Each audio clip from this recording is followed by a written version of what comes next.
Continuation from the 20 common myths in marriage. The first video addressed 1 to 5. If you haven't watched it, you should watch it. Number 6, the mother in law is always a problem. That's a myth because there are women who even go as low.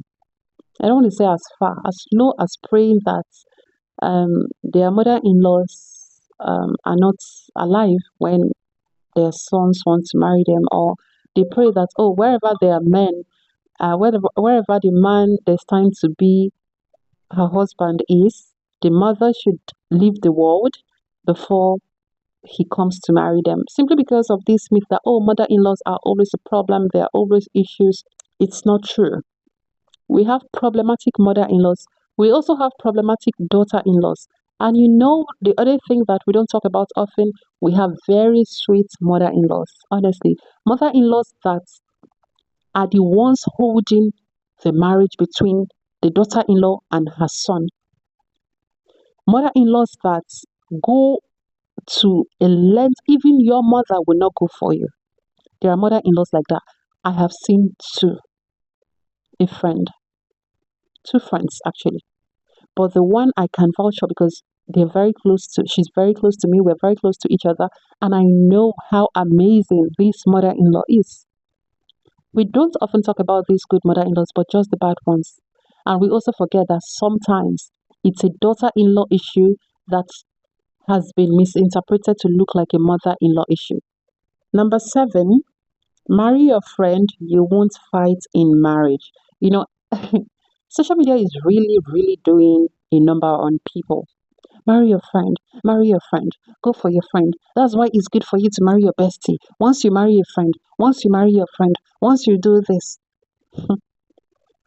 And everyone, a lot of people, young minds especially, are now trying to say, oh, yes, we are friends, we can make it work. Let's get into a romantic relationship, let's get married. Yes, because if you marry your friend, the people I know who are married to their friends built that friendship inside marriage. See, if I mention certain people that I know in my personal life, you don't know these people. So it will be like, okay, who is she talking about? What is she talking about? Let me give examples that you can search. You can easily research online. Von Jagede. Von Jagede is a Nollywood actress, a Nigerian actress who married whom she has known or she was known with to be her best friend in the industry. They've been friends for years. They were besties for years, only for them to get married and then they realized that, oh, there is a difference between friendship and marriage. It's a beautiful thing if you now find that friendship in marriage. But for you to think just being friend or bestie with someone automatically gives you tickets to a happy and beautiful and successful marriage, you are joking. And but this, it could play out in your favor. But do not base it on the existing friendship or whatever it is you have with the opposite gender and think that when you get into marriage it automatically is perfect and it's just everything. No. We also have the case of Paul Okoye of the P Square. mm. These are marital issues that have come to light that we know of and we can reference because it's traceable. Because if you mention the ones in my personal life, you can't trace it. Paul Okoye and was is it Anita? I don't know. I think they were high school, no, university sweethearts. They've been together based on the stories online, verified, and they have confirmed. They've been together for years, even before they now say, "Oh, let's be husband and wife." But where are they today? The Ifoma, whom we never knew, at least on the media space, to be even a friend or in the life of Paul Okoye, is now the everything in that man's life now. Everything he showcases her, takes her around, he's all over her and all. And then the bestie is no longer there. So the success of your marriage is not built on the whatever title you have built with anyone before that marriage. Number 8, fertility issues are always from women. Well, research, a quick research would say it's 50-50. It's mostly 50-50 from men. from the woman, 50-50 infertility issues. But frankly, I do not know because I've not carried out anything, but it's very common that a woman will say, "Oh, I've been TTCing, I've been this," and then she gets the recommendation that, "Oh, I think you should take your man for check too." And then they say, "Oh, there is a low sperm count. There is an issue of quality sperm. There's an issue of a sperm that is deformed. There's an issue of this there," and you'll be wondering, really? Men generally account for infertility issues as much as women. So don't think that, oh, if he gets into marriage, oftentimes you also see a man will say, "Oh, if the woman is not pregnant, because I want to know if she will have the capacity to have kids. I don't want to get into marriage and that we are struggling to have kids." Who even tell you that you have the capacity to impregnate a woman? This is a myth that all infertility issues are always tied to women. No, it's not. So, dear women, if you're watching right now, as you are rushing to run tests, fertility tests to be sure to present to that man before marriage, let him run tests too. And the ninth one is, "She didn't give me a son." See, there's just that, "Oh, hey, they said the wife has not given him a son." Really? If you want to go by religion, there is no way it's from the woman, because if you want to go the religious route, it's strictly and 100% the decree of Allah. We have no role to play there. Allah decrees the gender you'd have.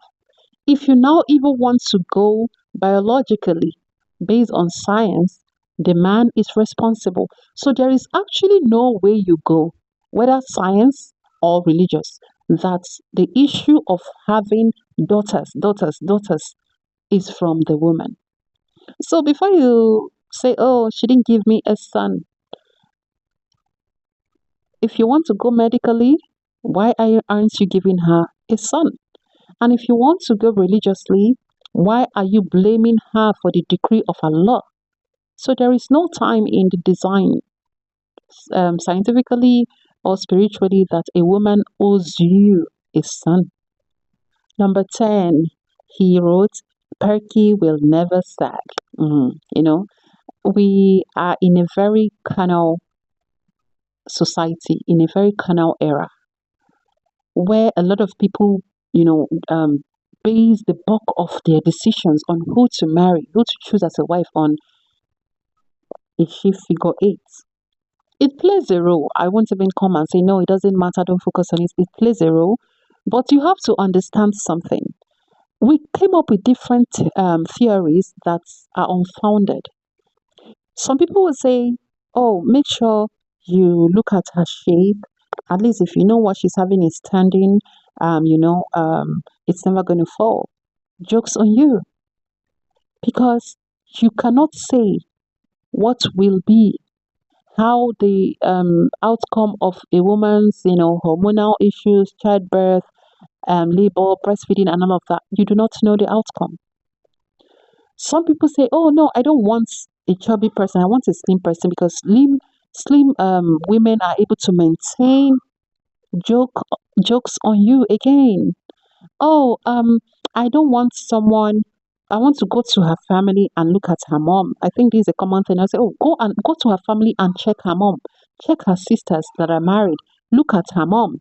So you you can go check a woman's mother, just for you to know history and give you an idea what to look out for.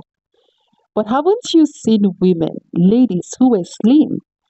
You got married to them slim, their mom is slim, their siblings are slim, but they became fat after their own marriage.